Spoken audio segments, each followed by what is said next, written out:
Hey, welcome. You're watching mid-quality gameplay with high-quality rants. My name is Jake. This is my channel, Just Another Wise Guy, or JOG for short.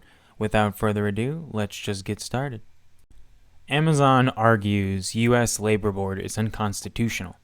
On Thursday, February 15th, 2024, Amazon attempted to argue an illegal filing, similarly followed behind SpaceX and Trader Joe's, that the National Labor Relations Board, I'll call it the NLRB going forward, is unconstitutional. Amazon's argument, as per the article, states that the company's lawyers repeatedly denied in their filing that Amazon had broken the law.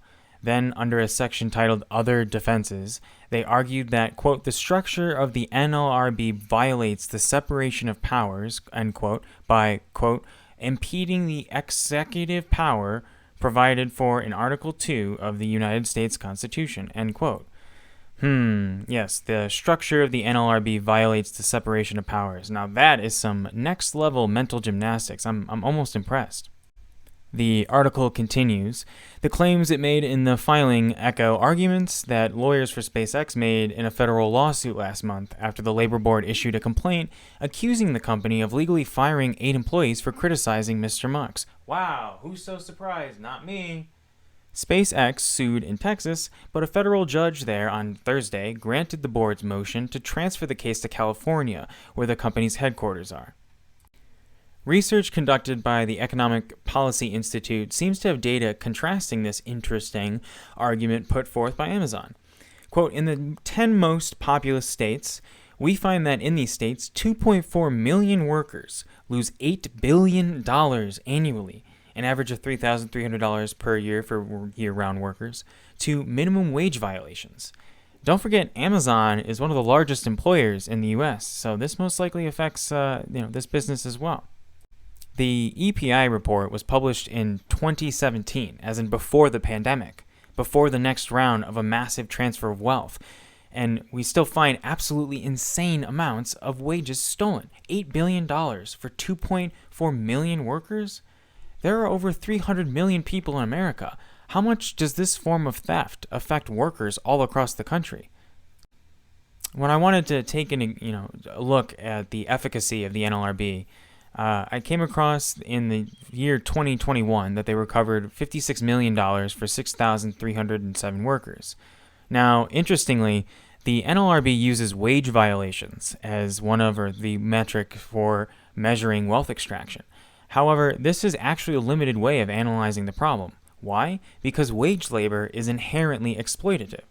The statistics are determined by the differential between what is owed and what is paid to workers, but the NLRB doesn't assess the intrinsic worker exploitation which occurs in wage labor.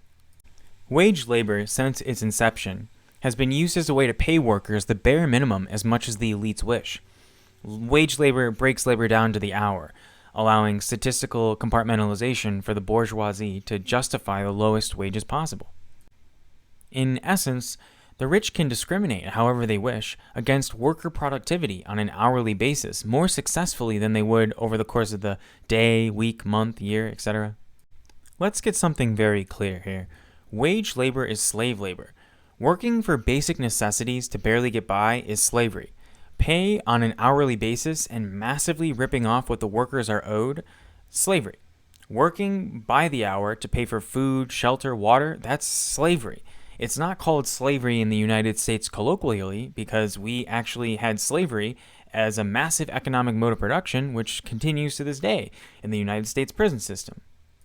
Make no mistake, in no way can workers under capitalism make appropriate pay due to labor being paid on an hourly basis and the direct profit incentive the rich has to save money, aka increase profits, by keeping wages low.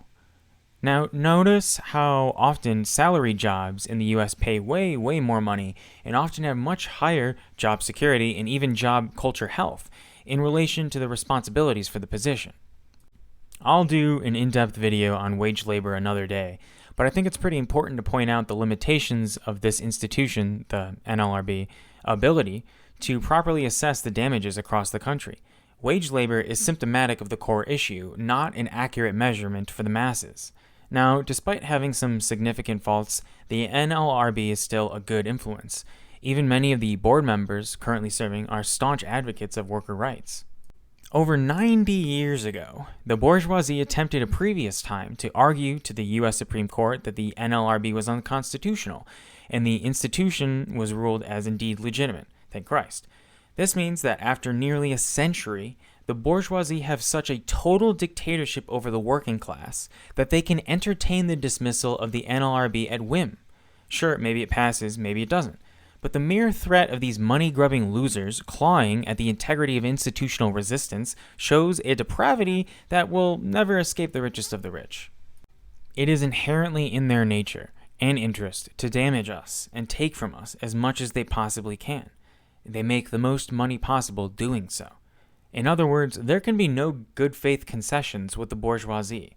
If Trader Joe's, Elon Musk's SpaceX, and Jeff Bezos' Amazon can all put in as many resources as they want to dismantle workers' control over their own lives, then what happens when these billionaires accumulate enough wealth to buy an entire institutions? After all, we know all American politicians are bought by super PACs, so why would the rich stop there? Amazon is even building company towns across the US, if you haven't heard. Oh, and notice how with the media, this specific Bloomberg article describes the rising factory towns as a good sign, in contrast to Jacobin, a socialist-leaning paper. Jacobin isn't perfect either, displaying the concern. Look at the difference. Ladies, gentlemen, NBs, this is not the sign of a healthy society. This is not the sign of a prospering civilization. These are signs of late-stage capitalism. There are simultaneous regressions into poorer qualities of life alongside great big skyscrapers with massive screens, fast and flashy cars, high-speed internet, but no state healthcare? I mean, Americans will pay for Israeli free healthcare and a genocide as well. But when it comes to America's own healthcare, what are you, some kind of evil, red-fashed, tanky, commie bastard? What do you think? My friends, my foes, and everyone in between, we do not need to accept these ridiculous conditions. A climate collapsing, an economically barren job market, inflated housing market, and skyrocketing general consumer prices, in addition to cop cities, ridiculous school costs, and so much more. Look me in the eye with a straight face and tell me this is the best we can do. Enough is enough. You deserve better. I deserve better. Our friends and family deserve better. Everyone around us seems to deserve better. We all deserve better, and we must realize this and take back what is rightfully ours. We can and we will overcome these problems, I promise you. The time has come for change. The time has come for a working class revolution. The time has come to bring about humanity's great destiny. I'm ready when you are. And with that said, thank you so much for watching. I appreciate all the feedback and viewership I've been receiving recently. I'm really looking forward to growing the channel. People have been very kind and supportive, and even the rather harsher commenters are coming from a good faith place, and I couldn't be more grateful. Let me know what you think, like and subscribe if you can, hit the bell too.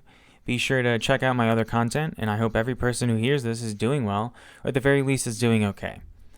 Stay strong, take care, and I'll see you in the next one. Peace.